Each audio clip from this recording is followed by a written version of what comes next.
Hey guys, tonight we stand at the lip of an intake chamber where a modest spring slips from the hillside and chooses a life in stone. The water is small at first. It threads a carved channel, whispers along lime mortar, and gathers itself as if rehearsing for a long, slow performance. You taste the coolness in your mouth even before you touch the stone. You probably won't survive this, not because the aqueduct is dangerous, but because you will be arrested by a calm so deep you will forget to stand. So, before you get comfortable, take a moment to like the video and subscribe, but only if you genuinely enjoy what I do here. Type your location and your local time in the comments so I can imagine where you are as we walk. Now, dim the lights, maybe turn on a fan for that soft background hum, and let's ease into tonight's journey together. You step closer. The intake is modest and almost shy. This is the kind of place the Aqua Appia first preferred to hide. Rome's earliest aqueduct began in 312 BCE and often ran below ground for much of its course. That buried quality matters. At the intake you feel intent, not ostentation. The channel is narrow. Its ceiling makes you bend. Your hand trails through a thin, steady film of water and comes away with a faint smear of mineral dust. Roman engineers kept gradients absurdly slight. You can see that in the stone. Centimeter drops stretched across kilometers. That tiny slope is a triumph of patient measurement. Historians still argue whether those gradients were the product of systematic surveying with instruments like the groma and chorobates, or of repeated local adjustments by men who watched the water and nudged the mortar. Either way, the result is precise enough to make you whisper. Look closely at the masonry. Some marks are neat chisel signatures from skilled masons. Others are quick, rough scores where less experienced hands hurried. A mainstream fact to rest on is simple. Surveyors used horizon lines and water level frames to set fall accurately. A quirky tidbit to tuck in your pocket is this: some preserved mortar carries faint fingerprints where a final smoothing hand pressed too soon. Those prints are like sleepy signatures. They are tiny human gestures reaching across 2 millennia to the palm that touches stone now. A lark of sound passes through the bushes. A bird rearranges its notes. Leaves move with the slow, deliberate patience of this place. Tiny tufts of moss have set up camp where splashes happen. Sediment lines on the channel walls record higher flows like the faint rings of a very slow tree. Builders raid those lines and adjusted conduit profiles during construction. They learned from the water the way bakers learn from dough.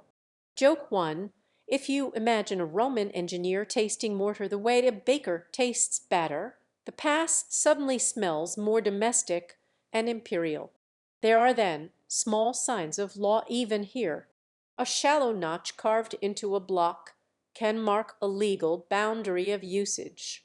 Rome had regulations about who could tap a flow and where public channels ended and private conduits began.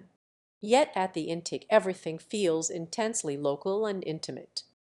A shepherd who knows the hill's moods can tell you where the best stone lies. An elderly woman might once have left a clay token tucked in a crevice as an offering for steady flow. Antiquarians pass around such stories. Some are speculative, some are true, and the mix is part of the site's charm. You test the echo by blowing softly across the channel. If the sound whistles back, the throat of the intake is clean and straight. Joke 2. Try it now, and if the echo judges your breath control, blame the engineers, not your lungs. You trace a smoothed chisel line and find a faint groove where a rope once dragged a cart. Those traces of labor make the place feel domestic rather than monumental. Nearby a simple wooden weir sits set into the channel, a humble board with a notch used to set water height and estimate flow.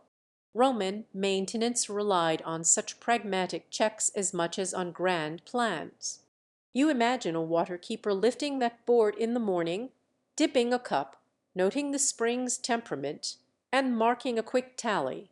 Historians still argue whether these on-site practices were standardized across regions or left to local customs, but the human scale of measurement remains clear. The smell here is important: wet lime, old iron, and damp earth warmed by a day's sunlight that lingers in pockets. Your fingers find a cool, slightly slippery residue where the water moves fastest. The sound is layered with a soft hiss of water on stone, a distant creak where timber remembers scaffolding, and an occasional slow drip that marks the passing minute. You tune to that rhythm and feel your own pulse falling into it. You stand a little longer and practice a small ritual of your own. Place the heel of your palm in the flowing water, let it pass over your wrist, and count 3 slow breaths with the current. Each inhale takes you deeper into the scene. Each exhale loosens the day's tautness. If you fall asleep doing this, I will politely accuse the mortar of being too persuasive. This intake is not a monument in the usual sense. It is a decision point where a spring becomes policy, practice, and law folded into a single channel. It is quiet in the way cities are quiet before dawn, full of promise and very little fanfare. You fold your fingers into the cool corners of stone. The fingerprints in the mortar feel like a small welcome. Nearby a ripe fig drops with a soft, deliberate plop, and you tuck that sound into your pocket of memory. Remember that crocodile dunked sunscreen tale from elsewhere. Different story, same idea. Ordinary remedies and small rituals cluster in humble corners. You breathe. The intake keeps its quiet watch. For now you listen. When you are ready, we will follow that water into the quiet geometry of gradients and stone. You follow the channel's small, patient slope like a person following a line of soft light toward a window. The gradient is everything here. It is the quiet arithmetic that turns a spring into a city. Your eyes track the channel's floor and find the almost invisible tilt. The stone drops a hair's breadth over a long distance. That fraction is the promise that water will not rush and scour the mortar. It is also the promise that water will not stall and rot in place. You feel the logic in your bones. Too steep and the flow sings in a dangerous key. Too flat and it sighs and gives up. Roman engineers use specific tools to read and set those tiny falls. The chorobates, a sort of long wooden frame with plumb lines, let them judge level across a span. The groma handled right angles and rough alignments on hills. That is the mainstream fact, to fold into the narrative. Picture a pair of men standing in a dusty field at dawn, the chorobate's ropes swaying like lazy pendulums in the breeze. You can almost hear the soft, ritualistic tapping of a wooden mallet as stakes are set. The instruments are modest and tactile. You can smell oiled wood and iron. A small practical joke: if the chorobates could roll its eyes, it would at the antics of modern GPS. Measurements were not only instruments and theory. They were also slow improvisation. Builders sometimes tested short sections by pouring water into a temporary channel and watching how it ran. A quirky tidbit: archaeological reports suggest that teams occasionally used a hollowed wooden bowl or trough as a kind of primitive spirit level set it, watch for steady flow, and mark the low point. It sounds like improvisation by a sleep-deprived carpenter, but it worked. Historians still argue whether such ad hoc techniques were local innovations or part of a broader, transmitted engineering culture borrowed from Etruscan or Hellenistic predecessors. That phrase sits in your ear like a question mark drawn in sand. You trace the math with your fingers through the air. Imagine a kilometer of conduit that must descend just enough to clear debris, but not so much that it erodes its walls. The numbers are tiny, a few centimeters per 100 meters, and yet the outcome scales. A misjudged gradient will starve baths in the city center or turn a prospected cascade into a muddy hazard. Engineers planned with patience They were professional gamblers against gravity. Joke 2. The Romans wagered on centimeters and won empires. There is also a rhythm to measurement. Teams marked temporary stakes, dug test pits, and measured sight lines by placing poles and squinting along level frames. You can almost see them lining up poles like slow metronomes across a slope. Their workday is punctuated by small, repeated sounds, the creak of a leveling frame, the soft scuff of leather boots against packed earth, the whispered countermath of the surveyor little left, a hair more fall, better there. You feel the intimacy of tasks that demand concentration and the deliberate slowness that becomes almost meditative after a few hours. Materials affected measurement choices. Where the ground was soft, engineers preferred buried channels in masonry. Where hills rose in ribs, they cut tunnels and built ventilation shafts to check alignment. You place your palm on a cooling section of cut rock and sense its micro variations. The tunnels are their own quiet instruments. They allowed surveyors to sight along forced lines that smoothed out the landscape's chaos.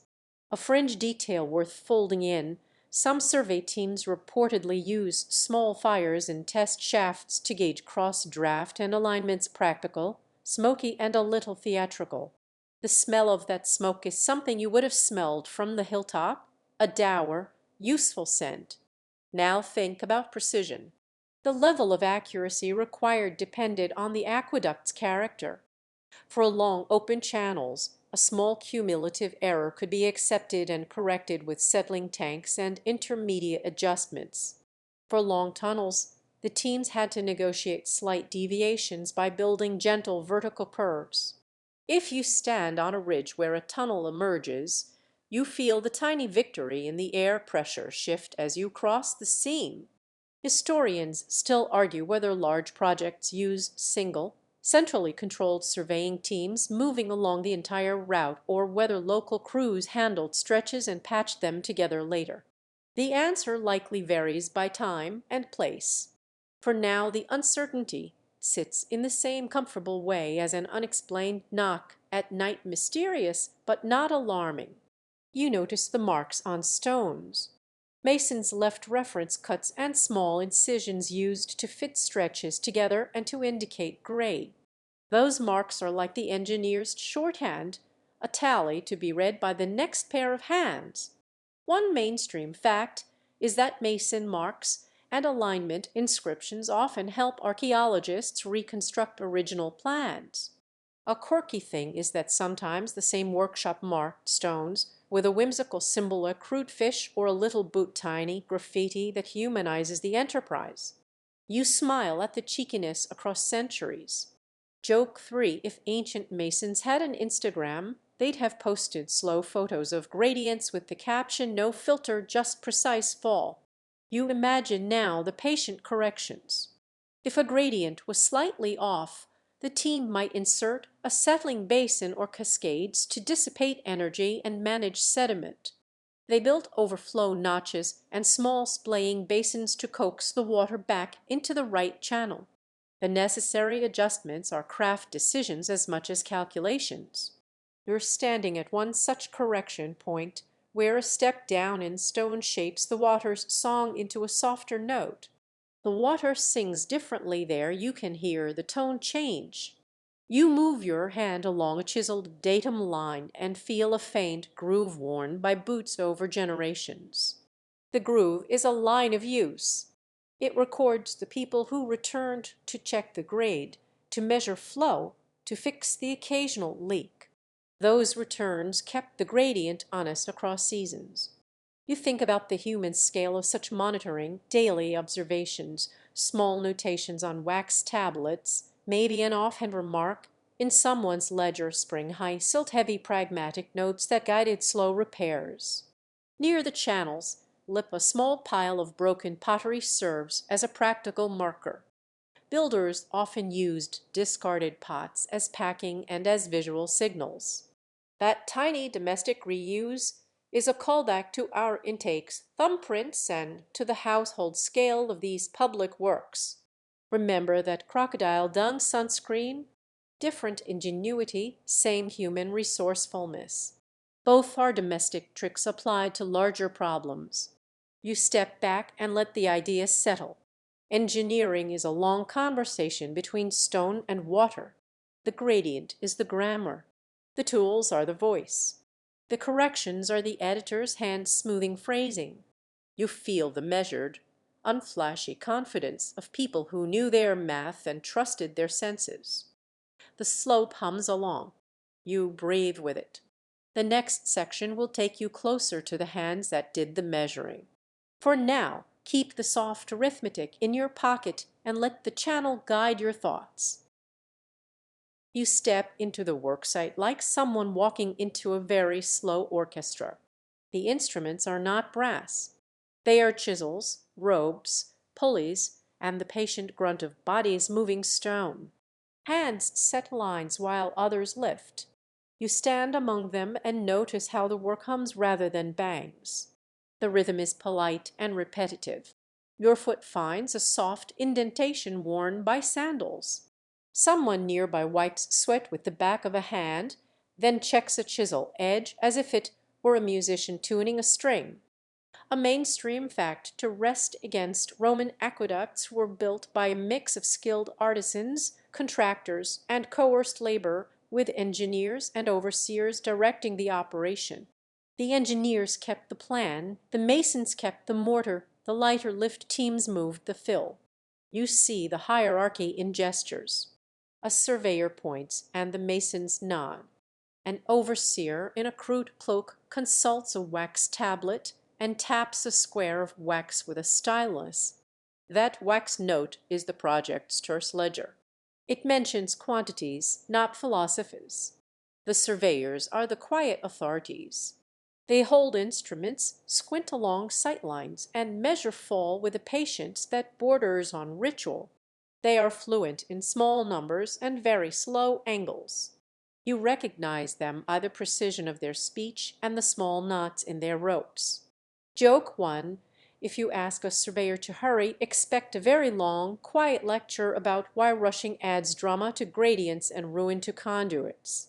Skilled masons are the artful hands. They shape blocks, rid the grain of stone, and fit voussoirs so snugly that water gets tempted to slide by rather than leak. You watch a mason trace a curve with a daringly calm hand. Their marks are deliberate. They have a shorthand of notches and chisel cuts that future teams will read like a map. Workshops and college of builders provided experienced men for big projects. They trained apprentices who learned both technique and a steady temper. A quirky tidbit: some workshop marks look like doodles a little bird, a boot, or a crude smile, tiny personality stamps left on official work. Those doodles make you imagine the masons as mildly mischievous professionals who liked to leave a signature without starting a riot.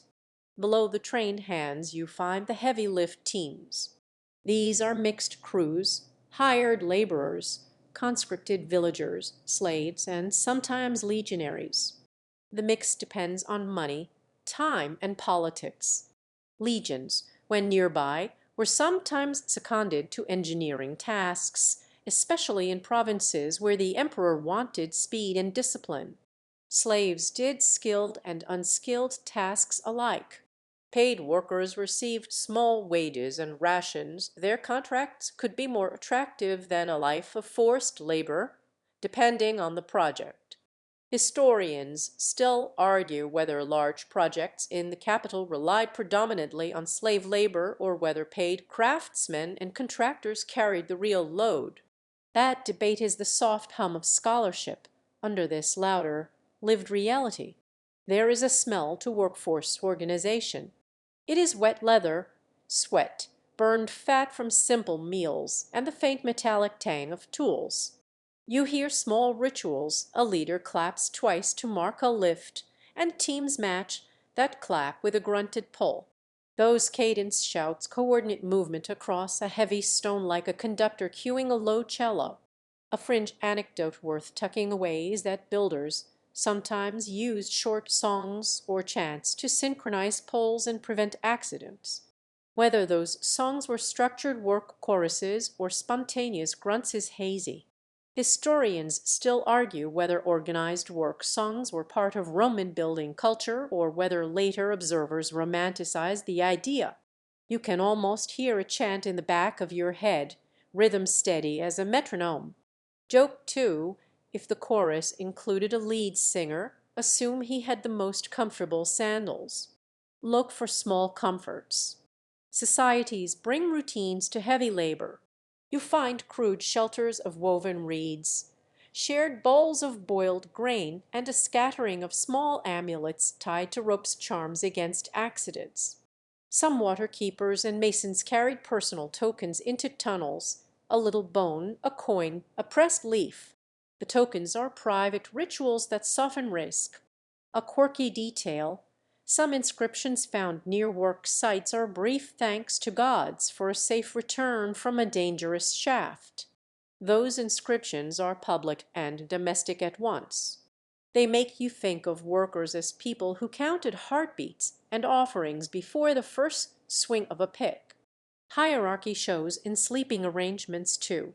Skilled men sleep closer to the tools, and hired foremen have basic wooden beds under eaves. Laborers and conscripts lie where they can. Night watch rotations are quiet and ritualized. Someone walks a slow circle with a lamp to check for shifts and watch for water infiltration. These watchers are the first line of maintenance and also the people who will tap a leak before it becomes a scandal. You imagine a night watchman, lamp in hand, humming to keep pace with the darkness. Joke 3, if he hums out of tune, the aqueduct forgives him. Engineers rarely do. Supervision is formalized. An official or a private contractor usually holds responsibility. Frontinus, a curator of water in the late 1st century A.D., later wrote about these roles and the organizational structure of water management. You feel the echo of his administrative tone even here. Someone had to log work, pay wages, and field complaints. Paperwork is not glamorous, but it keeps an empire from arguing over a puddle. Contractors sometimes used subcontractors who supplied specialized skills: tunnel cutters, arch builders, waterproofers, so the workforce looks like a collection of small businesses under a larger plan. Safety practices exist, though not by modern standards. Workers rigged simple pulleys and capstans and used leather slings to move heavy blocks. They tested scaffolding and built temporary supports of timber. You run a finger along a leather strap left on a peg and feel the faint oil of repeated use. Fringe accounts mention primitive helmets, thickened leather caps, but whether these were common is unsettled. Historians still argue whether the presence of protective gear was systematic or sporadic and symbolic rather than practical. There is also room for gossip. Work sites produce stories that pass like cloth between hands: a mason who juggled 3 chisels and lost none, a foreman whose footwork saved a falling slab, a conscript who sang the worst jokes. These stories humanize the labor. They are oral postcards to home. You imagine a baker's wife hearing one and laughing, then sticking a piece of fresh bread into the foreman's hand the next morning. The site is both a mechanical system and a tiny social world. You move through them politely, touching a chisel, nodding at a mason's notch. The marks and the rhythm bind you to the place. You are not a stranger here for long. You learn their small language. The clack of a set chisel means success. A pause in the pull means someone has counted and found the rhythm wrong. You tuck these small vocabularies into your memory as though learning a new lullaby. The work keeps time with the water's eventual need, and you feel comforted by the deliberate tempo. You step away and look back. The workforce is not only muscle. It is craft, improvisation, ritual, and negotiation. It contains the debates and small acts that shape stone into channels. In the next section you will touch materials themselves lead, wood, and pipes handled by these same hands, for now you carry their cadence with you steady and low, like the distant sound of water waiting to be guided. You run your palm along a length of pipe and feel history settle into the skin. The metal is cool and slightly greasy where oil from hands has lingered. Roman waterworks used a surprising palette of materials. Lead was common in urban conduits and fittings. Terracotta and cut stone anchored open channels. Wood, yes, wood served as a practical, quiet conductor in many localities. Opus signinum, that soft reddish waterproof mortar, smoothed joints and held basins together with a domestic kind of stubbornness. One mainstream fact to hold steady, Romans often used lead pipes called fistulae to carry water within cities and private estates. Those pipes were practical. Lead is malleable, easy to join, and could be stamped with ownership marks so a water official could tell who had tapped the line. You can still imagine a tiny name impressed into a strip of lead, a bureaucrat's handshake preserved in metal. The Latin word plumbum gives you plumbing in English, which is a neat linguistic souvenir. You run your finger along a stamped letter and feel a faint, deliberate indentation where someone long ago pressed the signet. Lead's workability made fitting nodes, valves, and private spouts simpler than carving tiny terracotta elbows. It also left a certain sensory afterlife, a faint metallic scent and a slight softness where artisans shaped the metal. A fringe tidbit that tickles the imagination is that some private spouts were playfully shaped fountain mouths cast to resemble fish or grotesque small luxuries that made a villa feel more domestic and imperial. Imagine a modest courtyard where a lead fish blows a private arc of water into a grateful basin. Wooden pipes repay a closer look. Hollowed trunks functioned as inexpensive conduits in timber-rich provinces and near water mills. The method is pleasingly low-tech: bore a trunk, bind it with iron hoops, seat it in a trench, and seal joints with pitch or animal fat. Archaeological finds in several regions show wood lasted surprisingly well underground when kept waterlogged. You can almost smell hot pitch and the faint sap as someone softens a joint by the trench. Historians still argue whether wooden mains were a common temporary solution or a widespread, long-term choice across provinces. Terracotta tubuli present their own rhythm. Tap one lightly and it rings with a brittle, musical tone. Tubes fit together like ceramic vertebrae, joined with mortar, and sometimes braced by lead collars at critical turns. Stone-lined channels feel different under your touch, cool and granular, with bedrock patience that terracotta and wood cannot match. Each material shapes maintenance needs. Lead bends and adapts. Terracotta breaks into neat, replaceable chunks. Wood swells and needs persistent attention. You imagine a maintenance chest with spare collars, a leather mallet, and a folded wax tablet where a keeper scrawls quick notes. Waterproofing is a small, satisfying art. Opus signinum, made from crushed tile and lime, acts like a mellow glue that seals joints and smooths cistern interiors. Inside a basin it wears polished and soft under a passing thumb. A mainstream fact, cisterns and settling tanks were frequently lined with such mortar to prevent leakage and contamination. A curious fringe detail is that some mixes include crushed shells or ground pottery, adding a faint grit and a whisper of sea to inland installations. That texture makes you imagine inland craftsmen borrowing coastal ingredients like culinary improvisers. Joints and valves show everyday improvisation. Leather washers, hemp packing, and pitch create seals that survive years of slow use. Bronze and iron clamps hold pipes to masonry. You spot crude metal staples set like stitches where brittle tubes cracked. Sometimes a private owner commissioned a stamped lead pipe both to mark entitlement and to deter illegal tapping, bringing decorum to a basic utility.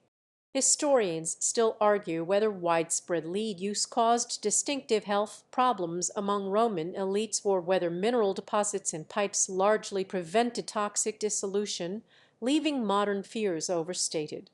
Taste and smell are intimate teachers here. A cup dipped into a lead-lined conduit carries a faintly metallic whisper.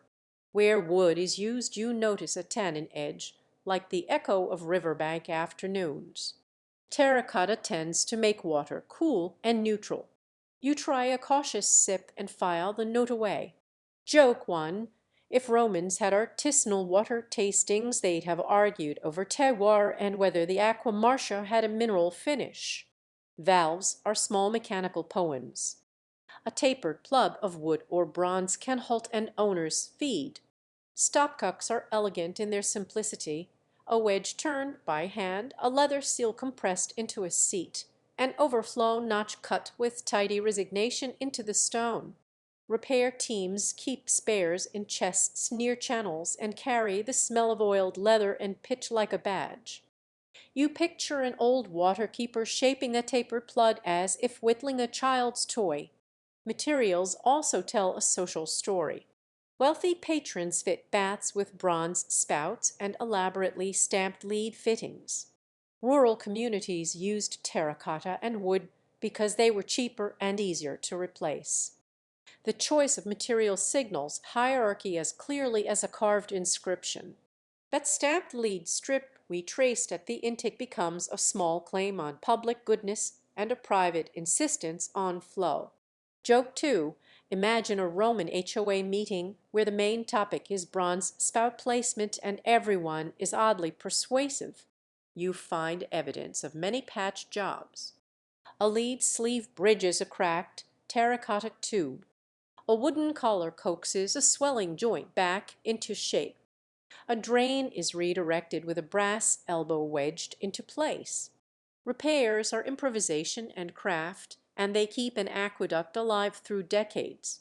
This is maintenance as domestic continuity rather than heroic construction.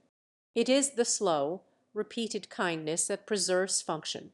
Joke 3. If ancient builders left Yelp reviews, solid seals, great pitch would be a glowing 5-star. You stand with a curved lead segment in your hand.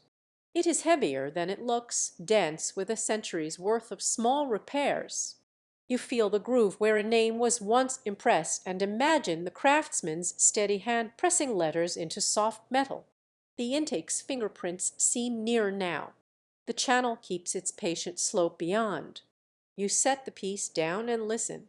The water continues, indifferent to metal or gossip, and you let yourself breathe with that steadiness.